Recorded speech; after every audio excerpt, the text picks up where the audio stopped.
Tonight, decoding Trump's foreign policy, when teenagers become caregivers, and if you don't like this country, get the hell out.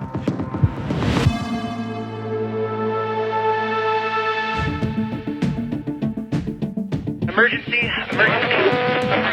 We are on the ground. Federal investigators are looking into what caused a high-speed Amtrak to derail on its inaugural trip from Seattle to Portland. 12 cars and one of the train's 2 engines came off the tracks while it was crossing an overpass. We don't know if there's anybody still on board. We still need to stabilize those cars so that we can do a secondary search. Some fell onto the highway below, and others are still hanging off the bridge. There are reports of multiple fatalities. Alex Kaczynski, a prominent federal judge in the Ninth Circuit Court of Appeals, resigned today after more women accused him of sexual misconduct. According to the Washington Post, 15 female employees have now accused Kaczynski of inappropriate behavior, including asking female staffers to watch porn with him. Kaczynski apologized in a statement, blaming his actions on what he called a broad sense of humor and candid way of speaking. Kaczynski's retirement opens up a vacancy that President Trump will get to fill. Twitter began removing right-wing accounts under new hate speech rules that it started enforcing today. One of the people who got suspended is Jada Franzen, a leader in the UK's anti-immigrant Britain First Party. Vice News interviewed Franzen last month. Shame on you. After President Trump retweeted 3 anti-Muslim videos she posted. Twitter's new policy applies to accounts run by people who promote violence on any platform, even if they haven't done it on Twitter. Thousands of people flooded Austria's capital to protest the country's new government, which was sworn in today. The governing coalition includes the conservative Austrian People's Party and the far-right Freedom Party. Demonstrieren gegen den Sozialabbau, gegen die Fremdenfeindlichkeit, gegen diese Regierung insgesamt. Austria's new chancellor, 31-year-old Sebastian Kurz, ran on a platform of curbing immigration and cutting spending on social programs. One of Trump's nominees to become a federal judge, Matthew Peterson, has withdrawn his name from consideration. A video showing Peterson unable to answer basic questions about legal procedures went viral last week after a Democratic senator posted it on Twitter. You know what a motion in limine is?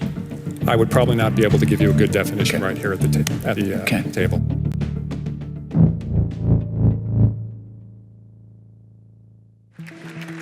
The White House released its national security strategy today, an inherently uncomfortable exercise for a president who's made a virtue of his isolationism. With every decision and every action, we are now putting America first. Trump did call out Russia and China by name. We also face rival powers, Russia and China, that seek to challenge American influence, values, and wealth. We will attempt to build a great partnership with those and other countries, but in a manner that always protects our national interest. But Trump didn't say much about what he actually plans to do about the major challenges the U.S. is facing. The national security strategy is supposed to outline what the White House considers the biggest threats to our national security and how the administration plans on combating those threats now and in the future. Congress started requiring the White House to release these things in the 80s, and I talked to one Obama administration official who said that at least domestically, they're usually kind of ignored. The thing is, leaders around the world do pay attention to these documents, and Trump has placed added importance on it by giving a speech to amplify the release of the strategy, something Douglas Paul, who used to work for Reagan and Bush 41's National Security Councils, says isn't usually done. People pay attention, but it's wordsmithing, and it's normally a document that's here today and gone tomorrow. Do other capitals give it more importance than possibly we do internally? Every capital gives it more importance than the United States Capitol. Other countries are going to be looking even more closely this year because Trump's foreign policy priorities are kind of hard to figure out between what he says, what he tweets, and what his cabinet officials say. But Paul says the big thing about this strategy document is that there's not really any strategy in it. I look at the national security strategy and says, what's the path forward? What are the points at which we go left or right? which international institutions do we depend on, which ones do we want to knock down or reshape. There's not much in the report about that. It's more a look at where we feel, what we feel, rather than where we're going. Is that typical with these national security strategies? Others try to lay out conventional talk about cooperation, coordination, alliance, or relationships. Here it's all, they give a little, they take a little. The alliances are good, the alliances need to do more. And it leaves you kind of in doubt as to what the practical measures will be to implement the strategy. In a normal administration, those practical measures would include diplomacy, and Trump did pay lip service to that idea. Our strength is magnified by allies who share principles and our principles. But building global coalitions has not been something Trump has prioritized in his first year, and Paul points out that the lack of hiring in the State Department shows that. All of which makes it harder to figure out what to make of this announcement, or whether to pay attention to it at all. Okay, so does this thing mean anything?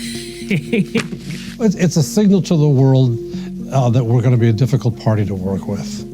And in some ways, you want your adversary to feel that and feel a little bit more motivated to respond to you. So that's the positive side. The other side of it is it may send our allies and friends, heading to the shadows because they don't want to be close to this kind of policy.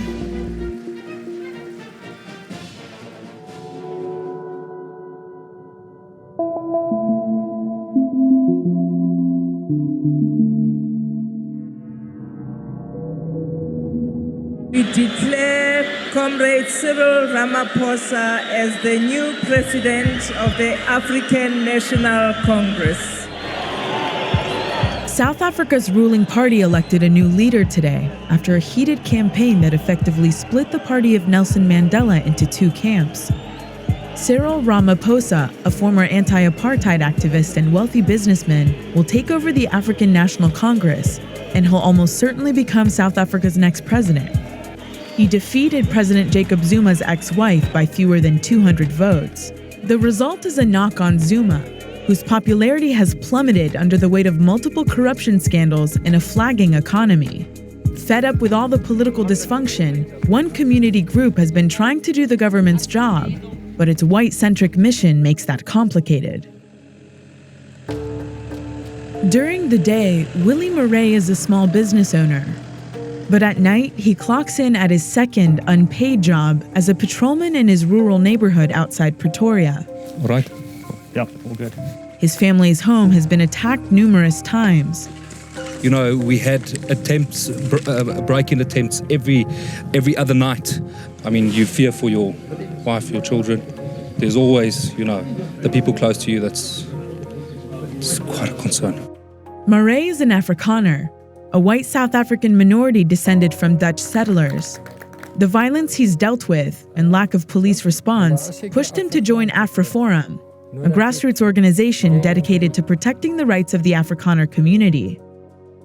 AfriForum does advocacy work and provides basic services to its members, whose annual fees fund the group.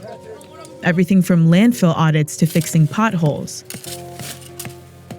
And right now, its membership is skyrocketing for a couple of reasons. Although Afrikaners were some of the main beneficiaries of South Africa's apartheid government, AfriForum's CEO says that today, Afrikaners are the marginalized ones. They don't see us as part of the country. There was legislation coming to the fore that actually made it harder for Afrikaners to specifically get jobs in the civil service, in terms of affirmative action measures. And then, of course, just people feeling voiceless in a society where minorities weren't taken seriously. AfriForum also gets things done in a country where the government is failing. During his 8 years in power, President Zuma has presided over a socio-economic slide in South Africa. The economy's grown at only 1.7% on average. Unemployment rates are high, especially among young people, and only about a third of South African citizens graduate from high school. The country now has one of the world's highest murder rates. It's quite a compelling model that we don't have to necessarily rely on government to deliver. South Africa's premier institute on race relations also doesn't see a problem with AfriForum mainly serving white people. I think this is probably in a similar vein to, let's say, a Black Business Council or a women's group. And I think the more we drive a message of inequality being based around racial lines, I think it further drives everyone into their own racial silos. People are losing faith in the political system and the ability of government to deliver. But 23 years after apartheid, South Africa is still one of the most unequal countries in the world. White people hold a disproportionate amount of the wealth and land. And AfriForum's founding principle, protecting that privileged minority, has earned it a reputation as racist. The organization's been fighting that label since its inception, and it may be starting to change. Several Black community activists and politicians attended its recent anti-crime conference. I have seen where they'd actually gone and fixed areas where not only Afrikaans people are living, but where multiracial people are living. So I think it's a stereotype that is there, but it's something that with their deeds in years to come, they probably will be able to get rid of that if they allow themselves. But regardless of who it involves, AfriForum's success comes at a price.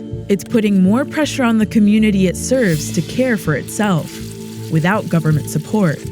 We can only do so much, and we're not vigilantes, If I wanted to be a soldier, I would have done so. And it's quite difficult having to put such a big effort into just being safe.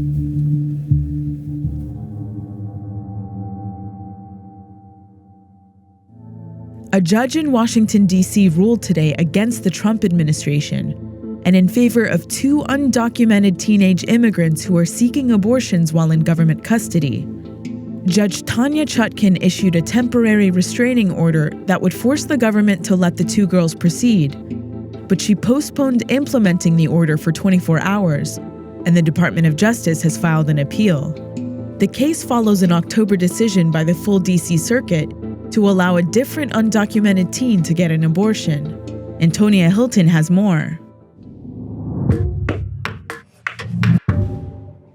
Jane Roe and Jane Poe are 17-year-old pregnant immigrants in the custody of the Federal Office of Refugee Resettlement. They've asked to leave their shelters to obtain abortions that they've raised their own money to pay for. They've been denied. Jane Poe is already into her 2nd trimester, close to her state's abortion term limit. Jane Roe is 10 weeks along. She requested an abortion about 3 weeks ago when she could have had a much less invasive pill-induced procedure. She's now past that point due to ORR's interference. If this all sounds like deja vu, that's because it is. We're watching the same story play out as we did 2 months ago in the case of Jane Doe. When Jane Doe requested an abortion in Texas, her high-profile case escalated through the court system as administration officials blocked her appointments, sent her to religiously affiliated counseling, and pushed her closer and closer to her state's 20-week abortion ban. Their arguments rest on 3 main pillars: that at any time, Jane Doe could deport herself or find a sponsor if she wanted to have the abortion; that allowing her to leave the shelter for an appointment made the government party to an abortion it didn't support; that even though the state of Texas had given Jane permission to have the procedure, the federal government's interest in her and the life of her fetus superseded it. Though it wasn't very successful with those arguments in the Jane Doe case, the Office of Refugee Resettlement has basically made the exact same argument in a statement they sent to us today. And that's probably because it's run by Scott Lloyd, a Trump appointee with a long and committed history of anti-abortion advocacy. Experts believe this isn't just an articulation of the Trump administration's pro-life or immigration principles. It's a red flag. The government's argument that it is somehow complicit in an abortion has implications beyond the field of abortion access and immigration, because if the government is correct that it is facilitating conduct merely by allowing it to happen, well, there's a lot of private conduct that the government conceivably objects to. Does the government facilitate all of that conduct merely by allowing it to happen? Everyone who has anything about their identity that individuals might object to should be very concerned. In the meantime, Jane Poe and Roe have to wait as lawyers in D.C. fight over their reproductive rights, and the clock is ticking.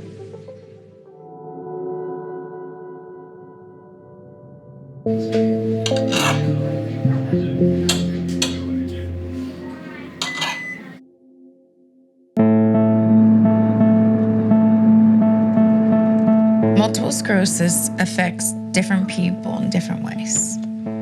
I'm 40 years old, and I had my life together. And unfortunately, for the last 3 or 4 years, I've been disabled. It affects my speech, it affects my thinking, it makes me very exhausted. I wake up tired, so I can't work anymore. My mother has started pre-dementia. My son Jacob was born with a rare condition called sagittal craniosynostosis, and he's had 7 surgeries. I got denied for Medicaid. My children got denied for Medicaid. We have no food stamps. My husband works 2 jobs, and we make it work. We have no choice. Unfortunately, Jonathan has to take a lot of the responsibilities.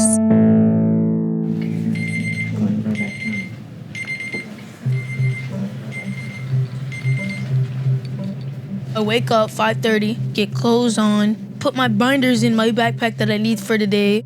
I check on Grandma, check on Jacob, watch TV. That's around like 6:20. Then after that, I just go brush my teeth. Then I check on my mom. I'm going to school. Love you.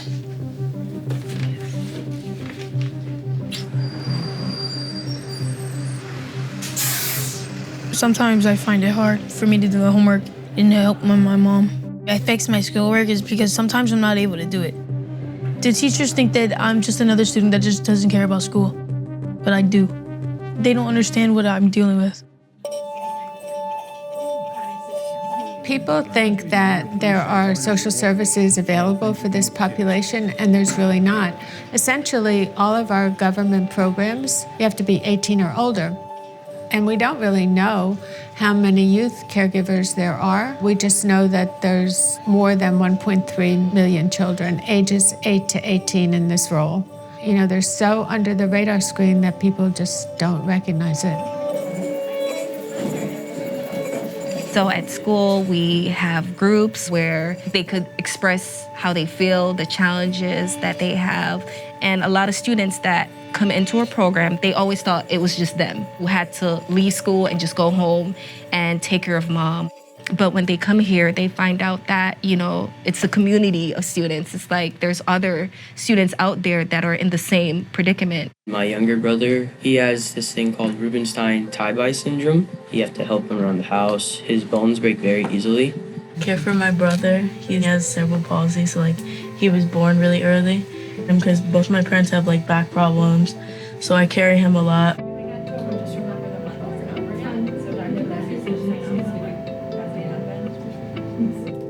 I don't think I would be able to do anything without that group. It's basically second family. When I talk to friends about this, it feels awkward. They're not living in this situation, so it's like weird.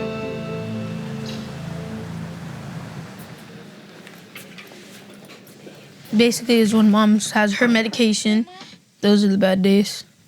She's in pain and she's not able to do stuff by herself, so I help her with whatever she needs. If I don't, it's not gonna get done. Grandma, you gonna take your pills? No. Do I? Your pills. No, thank you. I have 3 good weeks and 1 bad week. And the bad week is really bad. There's days, and it's so humiliating to me as a mother to have my son carry me to the bathroom. Not allowed to take a shower by myself, so if my husband is not home, he has to sit in the bathroom with me. But he does it with a smile on his face and tells me, "Don't you cry." That's a big burden to have on a 15-year-old child who should be living life, going to homecoming, worrying about what movie he's gonna go with his friends, not hurrying up to come home to take care of his little brother, or take care of his mother, or take care of his grandmother. He shouldn't have to worry about those things. Make sure he brushes his teeth. Don't feel sad about this. I feel like it's a good thing to do.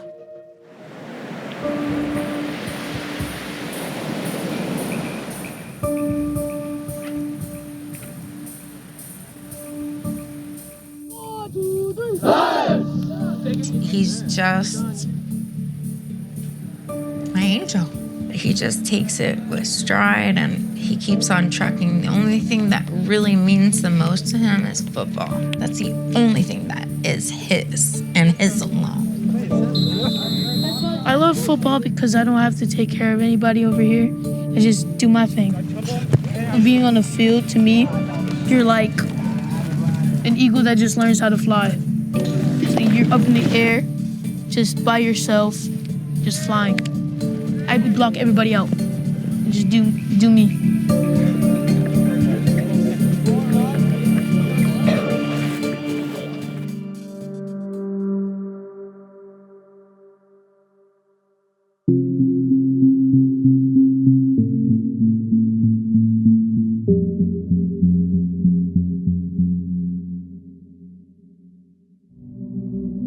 You ready, Wayne? Yes, you do. Y'all say it with me. I pledge allegiance to the flag of the United States. Neal McCoy has been saying the Pledge of Allegiance for 711 straight days. Neal's a country singer and the son of an Army veteran. Liberty and justice for all. Amen. Amen. And before a show in Las Vegas, he's joined by his good buddy Wayne Newton. Neal is one of the most incredible patriots I have ever known. He's just the best all the way around. And he's half Filipino, that's right, half Texan. So I'm a Texapino. Wayne and Neal went on 14 USO tours together and entertained thousands of troops. They believe all this gives them a special perspective on Colin Kaepernick and the wave of NFL players who have been kneeling for the national anthem. Can you just tell me about what was going through your mind the first time you saw Kaepernick take a knee? If you don't like this country, get the hell out. If you can find a better place for the United States of America, then that's where you should be. So as long as you're being paid to play a game and bring some happiness into people's life, damn it, do it. That's what you're there for. My mother's from the Philippines, and she is and I'm gonna tear up when I say this. She was 13 during the occupation when the Japanese basically hit Manila at the same time they hit Pearl Harbor. She used to tell us as young kids how grateful we should be that we live in this country. She's in the last stages of Alzheimer's, and I wish I'd have found this song 6 months ago. That's loud. Hey! Back in early November, Neal decided he had had enough. At a concert in Missouri, he took a stand. This is national premiere. Nobody in the country has heard this song. When I see somebody on TV take their stand on bended knee, whether it be on AstroTurf or grass, I think of those whose freedom was not free, and I say, take a knee, my ass. Take a Knee, My Ass went viral on Facebook Live and iTunes, where the song was played millions of times. It gave Neal, whose last hit songs came a couple decades ago, an unexpected moment back in the spotlight.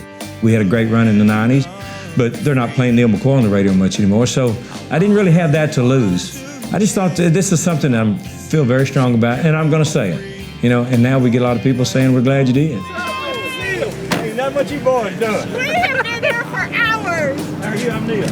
I appreciate service. Thank you. Yes, sir. I appreciate what you do. Thank you very much. Yes. I appreciate it. Yes, sir. I love it. I love that.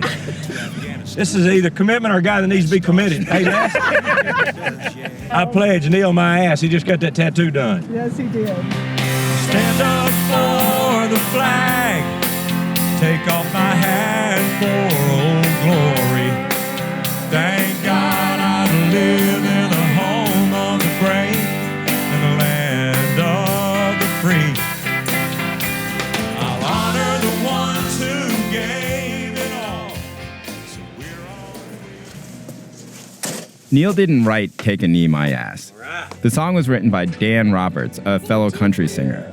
Someone who heard Dan's song thought Neal, the ultimate patriot, might be interested in taking the song to the next level and set up a meeting. First time you heard this song, what was your reaction? The very first time I heard it, he had some lyrics in there that, and I won't tell you what they are, but he just had some lyrics that were uncomfortable for me. Can you give a hint what they're about? No, they're probably a little more race-oriented. And I talked to him about it. I said, Dan, what's the deal with it? He said, man, I don't know. He said, I just woke up at 5:30 in the morning and wrote it down. Is there a part of you that understands what Colin Kaepernick is saying? Sure. Oh yeah, yeah. I mean, and I don't disagree with him. I don't think it's near as bad. I don't think it's white cops killing black kids all the time that they've made it out to be. I don't see that at all. I would tend to think that, well, I know that more cops get killed probably by black young men than vice versa. In 2016, 233 black men were killed by the police, while a total of 64 policemen lost their lives to gunfire in the line of duty, regardless of the race of the shooter. Neal, when asked for further comment, said he misspoke and meant to point out that more young black men were killed by black-on-black crime than the police. Neal clearly isn't used to dealing with politics, and while Take a Knee My Ass has its fans, its message has sparked a backlash online. One of the iconic photos of the civil rights movement is two black Olympic runners holding a fist in the air during the Olympic medal ceremony. Yeah. Do you see any difference between that and what Colin Kaepernick is doing? Probably not, but that didn't go over too well either, did it? I mean, but it is a thing that is seen as being like a large marker of progress. Images of the civil rights movement, I mean, do you feel like they shouldn't have done it? No, they felt that they should have done it, and they did it. And they did it that one time. I mean, would you have written a song like Raise a Fist My Ass?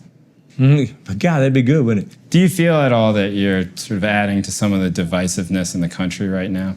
I sure hope not. I'm trying to bring people together. I think we, on the Republican side, get sometimes a little weak and we don't stand up for things. Oh, say, can you see, if only for their sake, I won't take a knee.